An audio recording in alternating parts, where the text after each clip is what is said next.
రాజన్న సిరిసిల్ల జిల్లా వేములవాడ లేబర్ అడ్డా పైన భవన నిర్మాణ కార్మికుల ఒక మేడే కార్యక్రమం జెండా ఆవిష్కరించుకోవడం జరిగింది. ప్రధానంగా చూస్తే భవన నిర్మాణ కార్మికులకు అప్పుడు నైజాం సర్కార్ బ్రిటిష్ సామ్రాజ్యంలో ఎంతోమంది అప్పుడు శ్రీకాకుళం నగరం ఏ మార్కెట్లో కార్మికుల హక్కుల కోసం పోరాటం చేసి మా ఒక్క హక్కులు మాకు కావాలి, 8 గంటల పని విధానం, అదేవిధంగా ఇవాళ 10 గంటల విధానం, కూలీ రేట్ల కోసమై ఎంతోమంది పోరాటం చేసి 8 మంది ఉరికోయలకు ఉయ్యాలలాడి ఎంతోమంది పానతాయుధం చేసి ఈ యొక్క చట్టాలను సాధించుకోవడం జరిగింది. ప్రధానంగా చూసుకుంటే అప్పుడు ఎంతోమంది కాల్పులు జరిపితే కాల్పులలో చనిపోయినటువంటి కార్మికుల రక్తంలో ఆ ఒక ఎర్రగుడ్డ మేడగా రూపొందించి ఆ జెండా ఆవిష్కరించుకోవడం జరిగింది. కానీ కేంద్ర బీజేపీ ప్రభుత్వం అధికారంలోకి వచ్చి 11 సంవత్సరాల పరిపాలన కాలంలో మోడీ గారు ఇలా కనీస వేతనాల చట్టం 44 చట్టాలను తొలగించి 4 కోట్లుగా కుదించి కార్మికులు ఒక పొట్టలు కొట్టే విధానంలో పాల్పడతా ఉన్నారు. ప్రధానంగా చూస్తే మీరు సాధించి పెట్టిన చట్టాలు ఇవి కావు. అప్పుడు శ్రీకాకుళం నగరంలో అప్పుడు నైజాం సర్కార్ను మెడలు వంచి తెచ్చుకున్నటువంటి 44 చట్టాలను ఇలా తొలగించి ఇలా పెట్టుబడిదారు వ్యవస్థకు టాటా అంబానీ ఆదానీలకు కొమ్ము కాస్తూ బడా ఫ్యాక్టరీలకు కొమ్ము కాస్తూ కార్మికులు ఒక నడ్డి విరుస్తున్నటువంటి పరిస్థితి.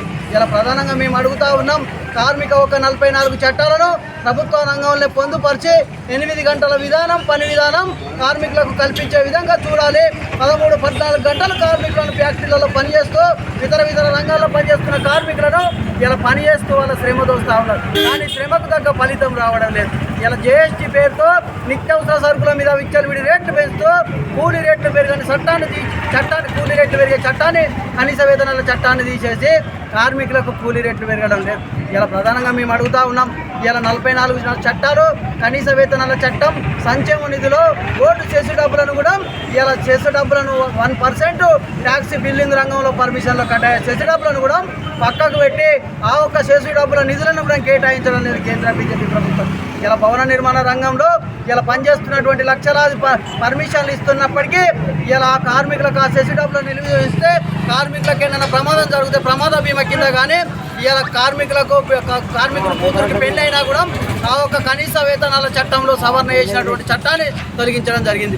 ఇలా కార్మికుని కూతురికి పెళ్లి అయినా మ్యారేజ్ అయినా ₹1,00,000 వచ్చేది ఇలా ఆ ఒక్క చట్టాలను సవరణ చేయక ఆ చట్టాలలో బడ్జెట్ కేటాయించక లోపాలు చేస్తూ ఉన్నటువంటి ప్రభుత్వం వెంటనే మే 20 తారీఖు జరుగుతున్నటువంటి సమ్మెను అందరూ కూడా కార్మికులు ఈ యొక్క చట్టాలను అమలుపరచని విడలో పెద్ద ఎత్తున ఆందోళన కార్యక్రమం చేయడానికి సిద్ధమైనమని ఇలా భవన నిర్మాణ కార్మిక సంఘం జిల్లా సెక్రటరీగా డిమాండ్ చేస్తాం.